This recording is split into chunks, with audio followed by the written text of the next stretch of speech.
found the GroomPod. Welcome to our virtual salon. My name is Susie, and I'm your host. I'm a mobile groomer from Seattle, Washington, and anybody who knows me will tell you I love to talk, especially about my job. And one of my favorite people to talk to is my friend and mentor and the co-star of this show, the curator of ingredients, Miss Barbara Bird.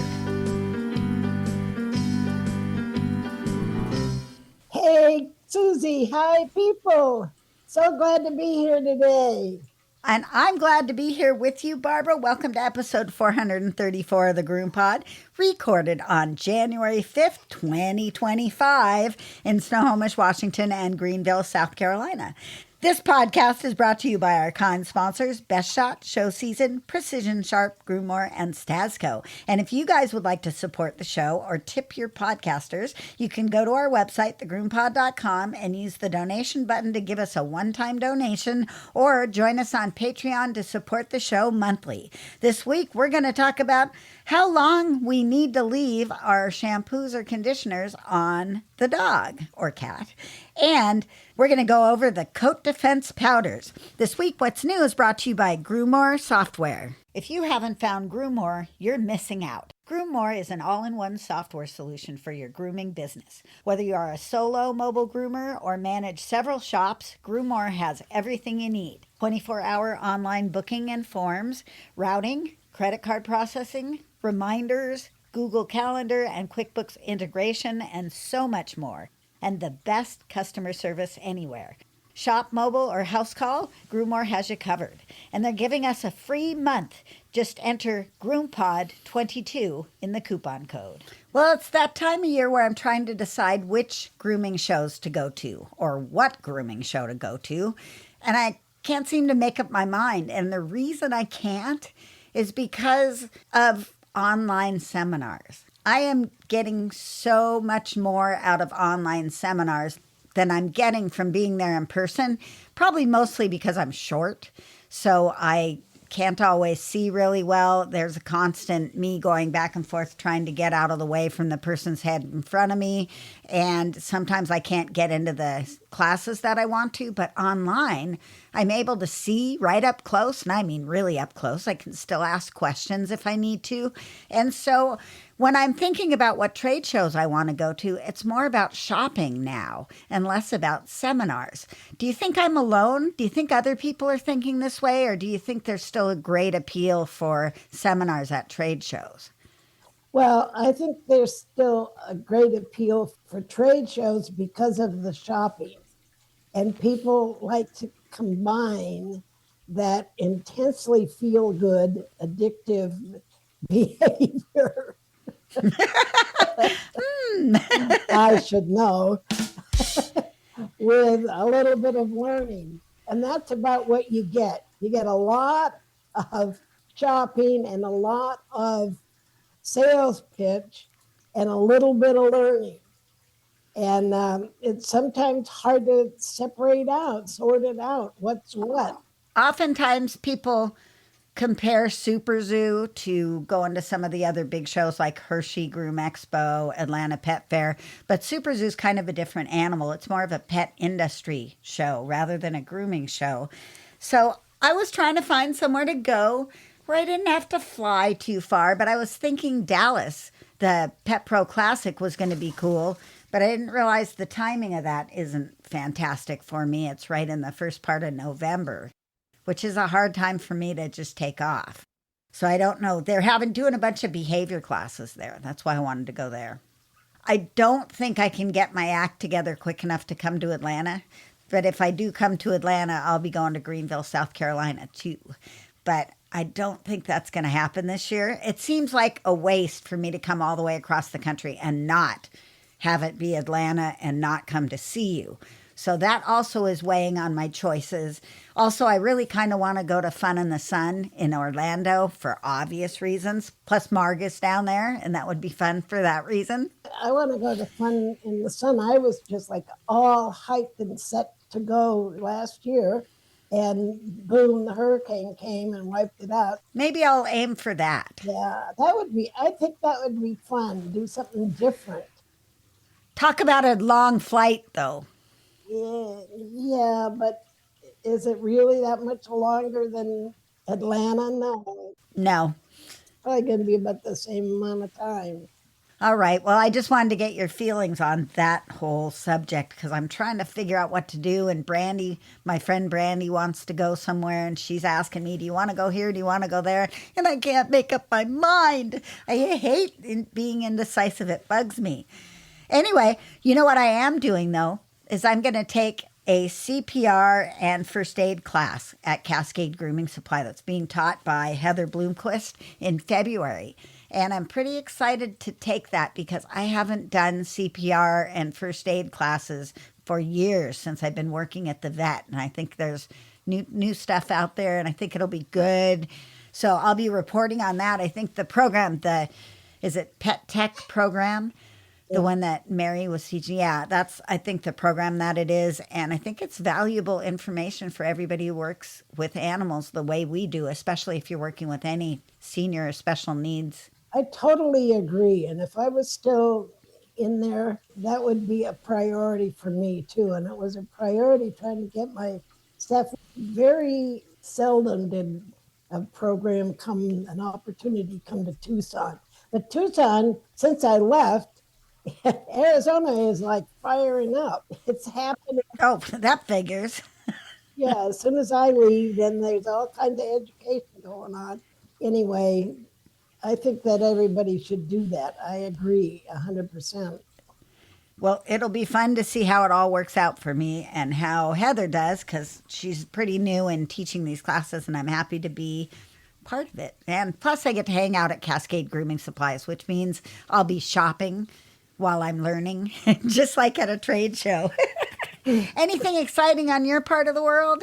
I'm just like holed up by myself here in this little apartment with like no social life. It's just, that's why I started being so much more interactive on Facebook because I got lonely.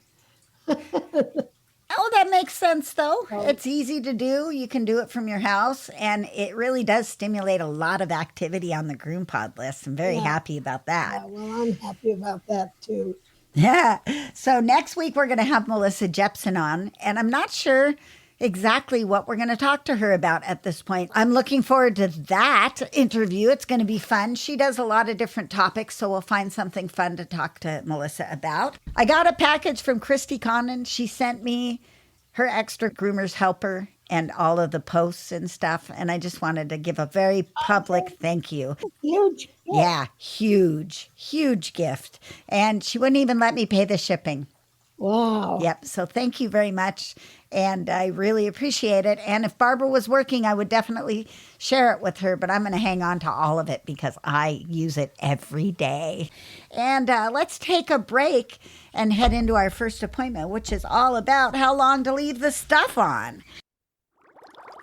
Let me tell you about Best Shot's newest addition to the Ultramax Pro line. Ultramax Hair Hold is a flexible hairspray that can be layered on for a stronger hold. Ultramax Hair Hold Spray is great, but my favorite new product is called the Max, and I won't groom without it. It's a fragrance-free ultra-concentrate conditioner and detangler. It reduces drying time and handles undercoat and tangles like magic. Just a few drops in the final rinse or spray it on and dry it in. Contact your favorite Best Shot distributor or learn more online at bestshotpet.com. Grooming success begins with Best Shot in your tub.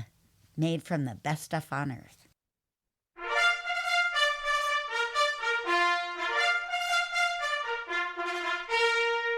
Ready, groomers? Here comes our first appointment.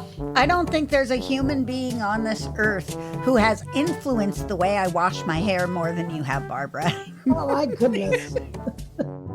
I'm so impressed with myself. Your legacy will live on in my shower for generations. Well, I'm glad I could be of service. You know, we got to evolve because our products are evolving. So the big question is, how long do I need to leave this shampoo on my dog that I'm bathing? And it's really more important to work the shampoo thoroughly through the coat than to let it sit there and do nothing. The longer you let a shampoo sit on the skin, the more you increase the possibility that the cleansing surfactants will strip out too much lipids from the skin, not just take the surface oil and the excess sebum, but actually pull out lipids from the skin. So that can happen with a powerful shampoo, and it can lead to dryness just of any amount or variety. What you want to achieve is to remove dirt, pollutants, and excess sebum that have collected on the hair shafts and the skin. Shampoo cleansing agents, known as surfactants, act instantly as they come in contact with oils and unwanted stuff amidst the hair. Now, that's instantly, as in greater than the speed of lightning. Wow. So, boom, touches something, boom, it surrounds it with a micelle and lifts that stuff up. So it's very rapid. The other key word in that statement I made is contact. You are better off spending a couple of minutes working the shampoo through the coat rather than letting it sit or soak. And so remember that the longer the contact time, the greater the chances of contact irritation. Now, a notable exception with contact time is medicated shampoos, and we touched on that a week or so ago. Medicated ingredients require a more prolonged contact with the skin because they're doing an additional thing. They're not just a cleansing shampoo, but they're a delivery system for the medicated ingredient. And that ingredient or ingredients are going to take longer to actually penetrate the surface, the outer surface of the skin, and go deeper into the next layers of the skin. Penetrate does not mean going through, it means just going into the lower surfaces of the skin. Conditioners. Conditioners can have some ingredients that act instantly on contact and others that require more time. There are some conditioning ingredients that soak into the deeper layers of skin and hair. That's the difference with conditioners and shampoos. Conditioners are just really meant to have an effect on the skin other than just removing stuff. They've got to deposit things. Now, penetration takes time. So, 21st century conditioners often have a type of conditioning agent called quats. This term is short for quaternary ammonium compounds. Quats are found in all kinds of things. They're found in shampoos, they're found in cleansing products, they're found in preservatives and antiseptic products. But in the conditioners, they are man made ingredients that have a positive charge that work instantly and are very sensitive to hair. So they work in the flash of lightning because they have a positive charge, just like the surfactants in the shampoo, the cleansing surfactants have a negative charge which grabs hold of the dirt on and oils on the surface of the skin. The conditioners have a positive charge that makes it very substantive to the hair. Substantive means it sticks on there. They hang on and are not rinsed off easily. You can identify quaternary ingredients by the NIUM in the midst or at the end of an ingredient name. Cetrimonium chloride is a common quat. Polyquaternium 10 is an anti-static conditioning agent that's used in lots and lots of shampoos. Cetrimonium chloride is often used in leave-in conditioners and spray-on products because it's very lightweight. It's not thick and creamy by any means. And these are hair-friendly synthetics. They're not to be denied. They work and work well.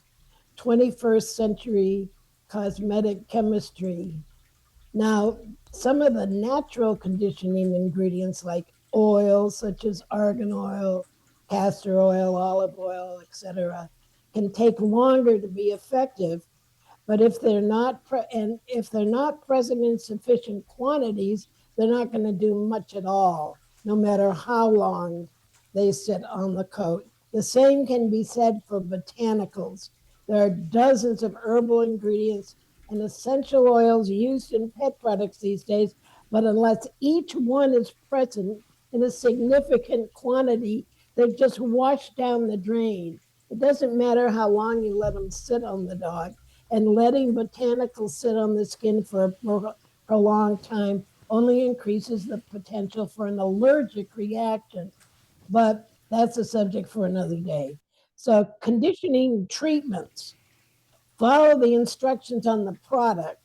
However, I want to make a note that the instructions to leave things on for a long time, that is often a psychological tactic used to create the impression on the user of increased value. Oh, Do you wow. understand what I mean? Is that clear? Yeah. Yeah.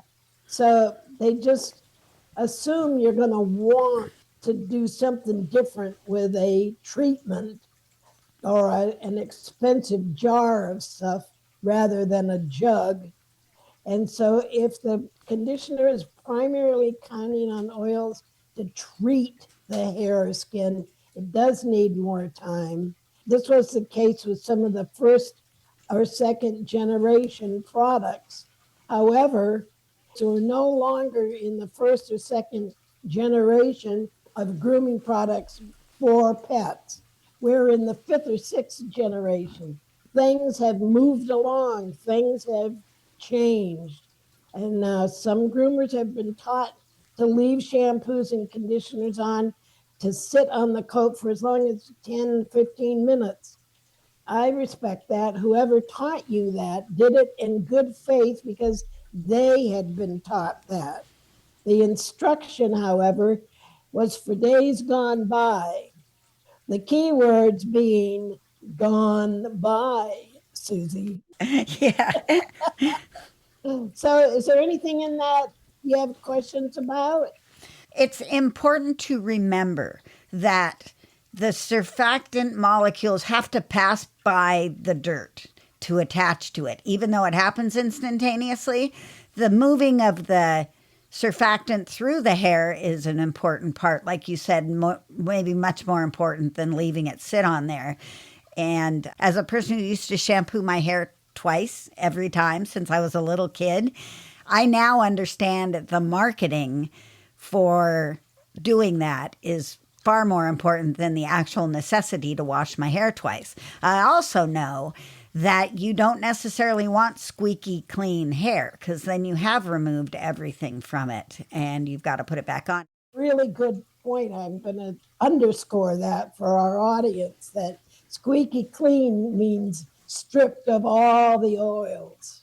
Yeah, I always searched for that. Now I don't anymore. Now I want to make it feel nice and soft even when it's wet. Yeah, well, because there are conditioning agents in almost every contemporary shampoo. That's why they came out with clarifying shampoos because they started adding all of this stuff to what do you call general use shampoos, that they needed to go back to the old days and create something without all of those additives, and that's your clarifying shampoo. There's nothing special about clarifying except what it doesn't have in it. Right. And I was just going to mention the fact that the newer shampoos have conditioning agents in it, but they're probably newer technology conditioning agents, so don't necessarily require that sit on time to do their job. Right, exactly. Yeah. Okay.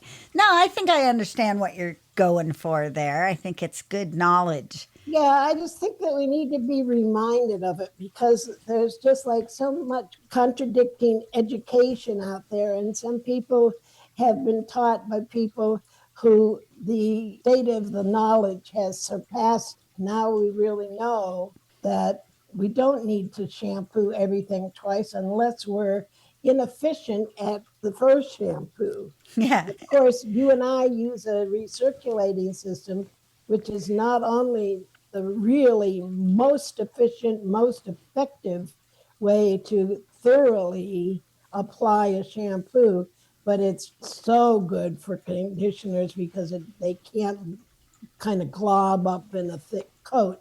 It just makes every hair get contacted with the proper molecules for the job that you want done. Yeah, and I think it's also important to stress again, the longer the contact time, the more chance you're going to have an irritation with the product you're using. Our products are meant to be rinsed off. They're not meant to be left on unless, like you said, medicating shampoo and conditioners are the exception there.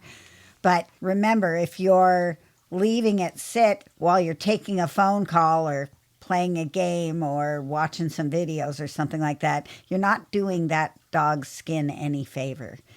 All right, Yeah. let's take a break. And then we're going to get to an exciting topic that we've been putting off for a week or so, and that is the coat defense powders. Show Season has a great enzymatic cleaner called Kennel Fresh. And you dilute it with warm water and it smells good. And then it evaporates to be a deodorant. As the Kennel Fresh dries, it's enzymatic. It eats the bacteria and the odor source. So it's really good stuff. You can use it indoors or out.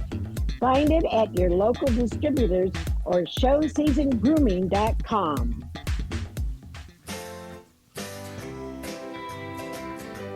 The GroomPod and Precision Sharp would like to invite you to check out the newest precise cut shear called Lynx. Its patented design features a thumb ring that slides the length of the handle for perfect ergonomic placement of your thumb. Slide it, lock it into place, and get your best grooms on. Check it out at precisionsharp.com.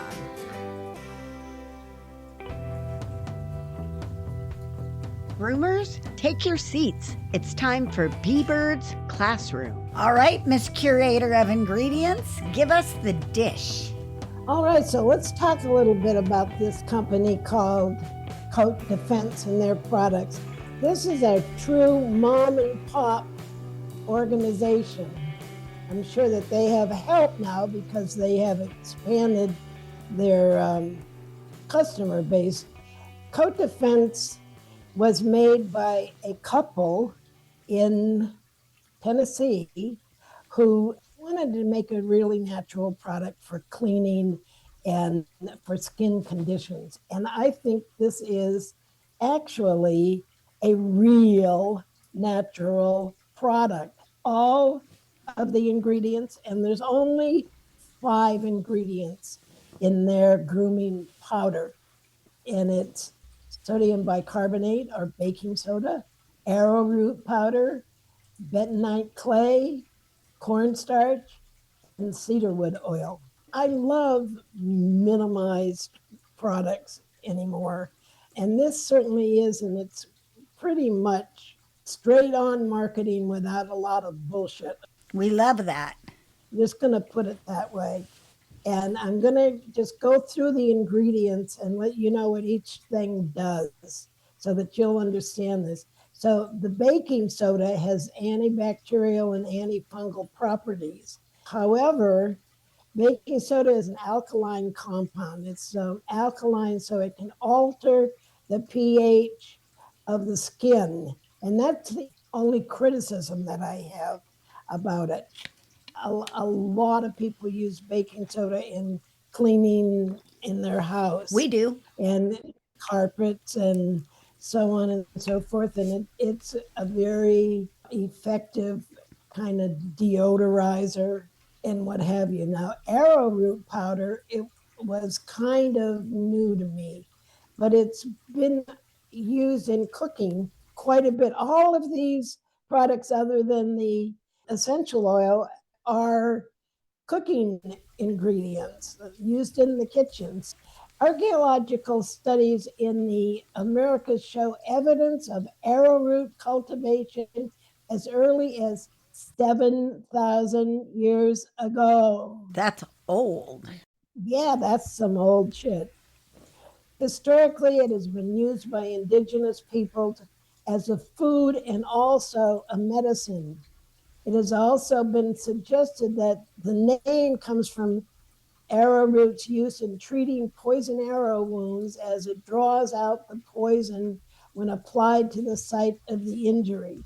That's probably not accurate, but it does point out that it's used to pull out bug bites and snake bites and that kind of stuff when you really want to get the poison out of the skin of the bloodstream. Now, the benefit of arrowroot powder in skincare and personal hygiene is that it's rejuvenating, softening, and skin soothing properties. Arrowroot contains many beneficial minerals and vitamins, such as zinc, iron, potassium, and vitamin B6, and is known to provide relief from skin irritations, including skin sores and rashes. It's suited for all skin types and is particularly gentle on sensitive skin, making it ideal for baby care products or for use in the elderly. That would be me. So, arrowroot powder also can improve the texture of the skin, the feel of the skin. So, it conditions the skin, reduces oiliness, and brings a natural glow to the complexion. Well, I'm not using it on my face, but I sure am using it below the waist, I'll tell you. Moving to South Carolina made me really appreciate what groomers in humid environments go through because I personally can't seem to dry up. And I never had that problem. I hardly even broke a sweat in Tucson unless I vigorously exercised. And now I'm damp almost always, even in the dang wintertime. Sorry, that sucks. Also, about arrowroot is that recent studies suggest that it contains prebiotic fibers that act as foods for probiotics. So this could be an important component of returning the microbiome of the skin to a healthy balance, which is always a good thing. Now, while not commonly known as a contact dermatitis allergen, arrowroot can potentially cause allergic reactions in some individuals, leading to skin rashes or other symptoms they come in contact with it. So those cases are quite rare, but you need to know of that. It's hard to get rid of all substances that might potentially cause allergic reactions because almost everything, I'm not going to say everything does, but almost anything. And it's often said that given the substance, there's always some individual somewhere that's going to have a reaction to it. I'm a believer in the petri dish theory, in which I get exposed to a lot of a little bit of everything out there, like in yucky bathrooms and people's houses with their small children, and I never get sick. I never get sick. I'm so lucky. And I'm convinced because I'm out there exposing myself to a little bit of all kinds of stuff. So I wonder if we try to cut out everything that has the potential of making us have an irritation or an allergy, if our body will just stop defending against that stuff. I sleep with my dogs and let them lick me. Yeah. Ah, my horse gives me a bath every time I leave. She just has a big hairy tongue when I'm out there. She blip, blip, blip, and I'd let it happen. Yeah. Okay. Well, enough of that. So let's move on to bentonite clay. This is another natural substance with a long history of use. Bentonite clay is a mineral rich detoxifying agent made of weathered volcanic ash. It's been used for centuries as a traditional medicine for detoxification because it contains minerals such as calcium, magnesium, and iron. It was typically ingested to absorb and purify the body of toxins and it's used in skincare for the same principles. It absorbs excess oil, reduces the appearance of pores, and has anti inflammatory properties. It can help calm an inflammatory situation. For example, it is used sometimes to soothe dermatitis, even diaper rash. So it's another one that's used sometimes for baby powder as a replacements for talc these days. And this is bentonite clay is one of them. So little science fact here. One study found that topical clay application increased collagen production in rats. Huh. So how's that? It's a promising ingredient. And the sensitivity reaction to bentonite clay is also possible, but not probable. The fifth and final ingredient is cedarwood oil. Cedarwood oil is known for pain relief, flea and tick repellent when it's done in large quantities, which it's not in this powder. And it also has been shown to bring calmness, relaxation, and better sleep. Well, that's a good thing. If your dog is itching itself to death, let's have some calmness, relaxation, and go to sleep. I'm sure their humans would appreciate it. Take a nap. But I'm not too sure which variety. There's a few varieties of cedarwood, like Virginian cedarwood is popular in the Americas. Atlas cedar is the one with that contains all these properties. So I'm hoping that these people are using the Atlas cedar. Atlas cedar and Virginian cedarwood are two distinct, different essential oils with different components. Really? Yeah, And they're both from cedar trees? Are they like from different varieties or is it just location? well, no, it's different plants. Okay. They're from different plants. In these particular two, Virginian versus Atlas, are really different. But I only mention the Virginian because it's noted as being most used in the United States. And I see that it's good for horses' rain rot, which I'm living with right now.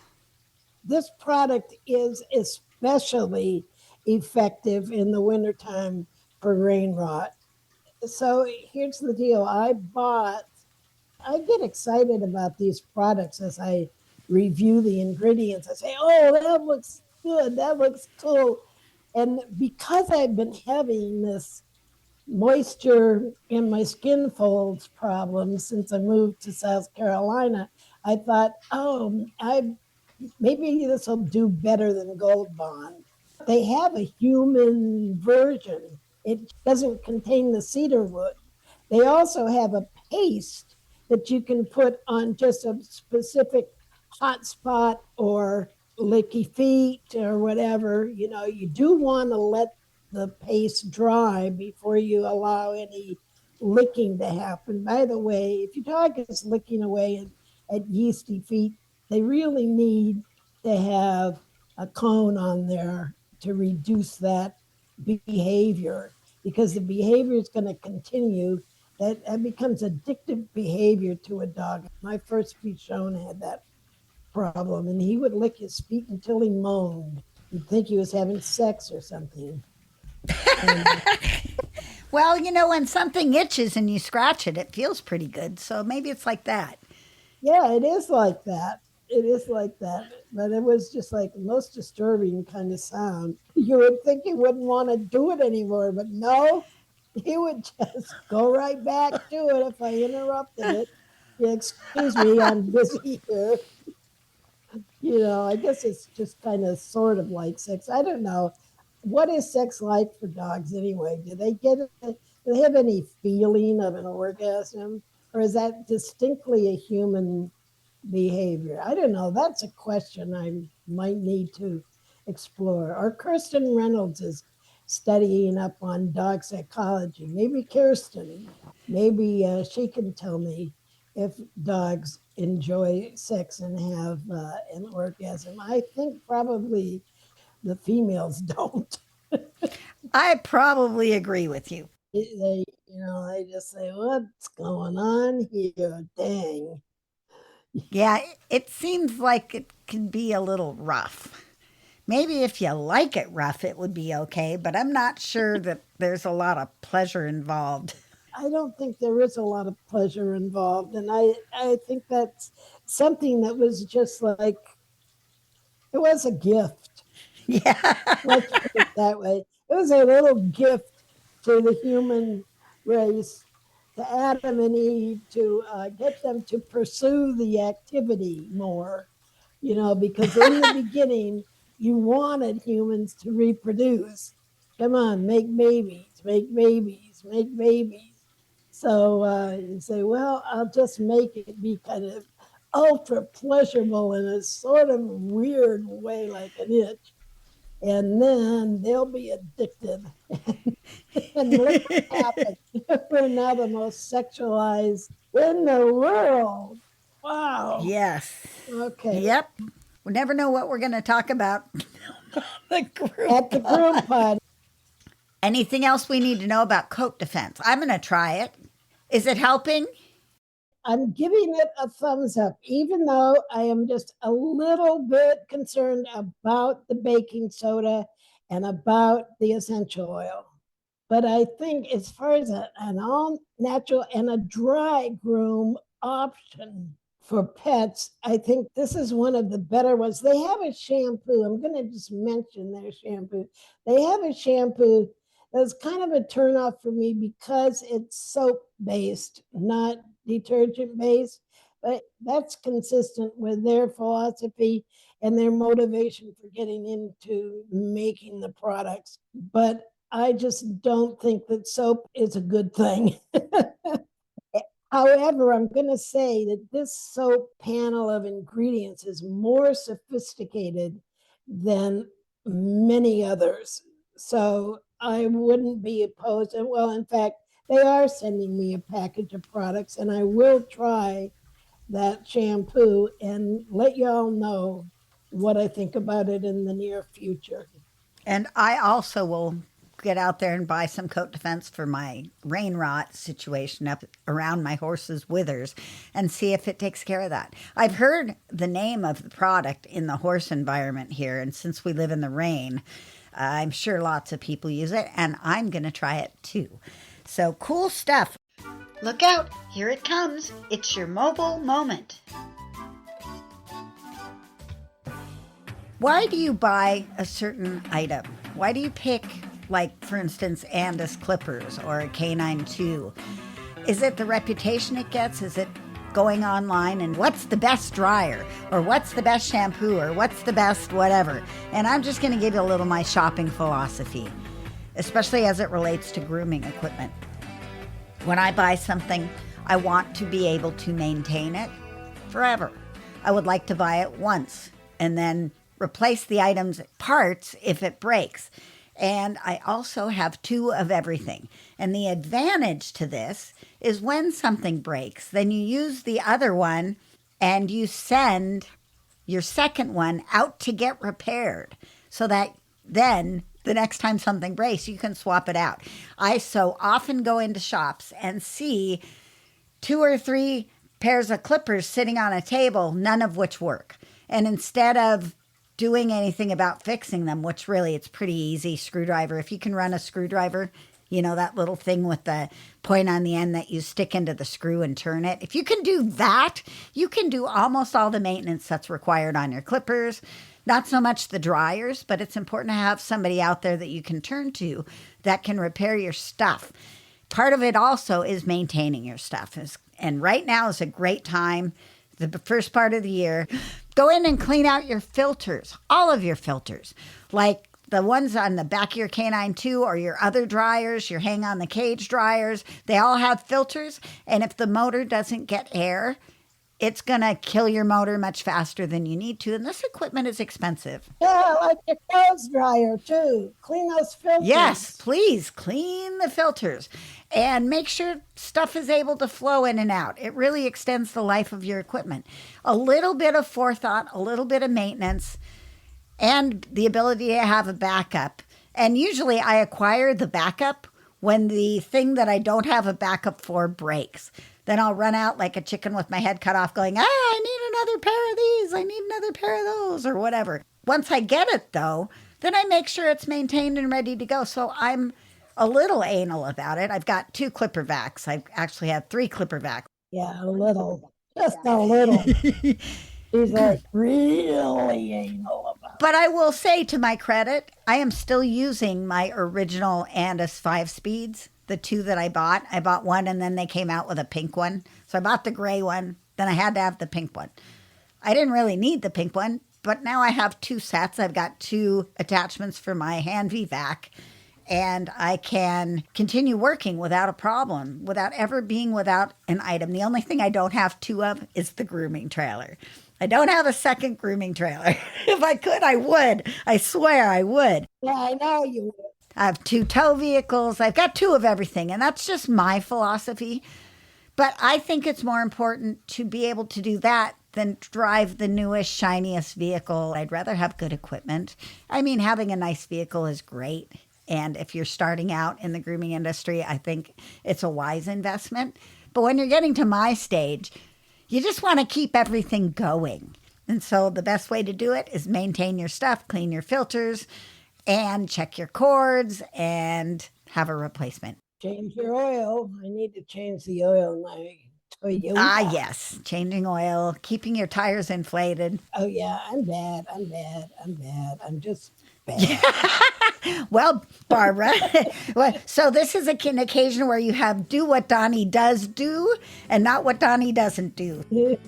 So we're going to clean our filters and maintain our equipment and have extras. And that's all I've got to say to that. We're going to call this a show. It's a little bit shorter than usual. It's all good. Thanks for being here. We're happy to see you. And happy grooming, everyone. See you next time on the GroomPod with Melissa Jepson. I am so excited for this forthcoming interview. Goodbye, everybody, and take care of yourself, because you know why? We love you.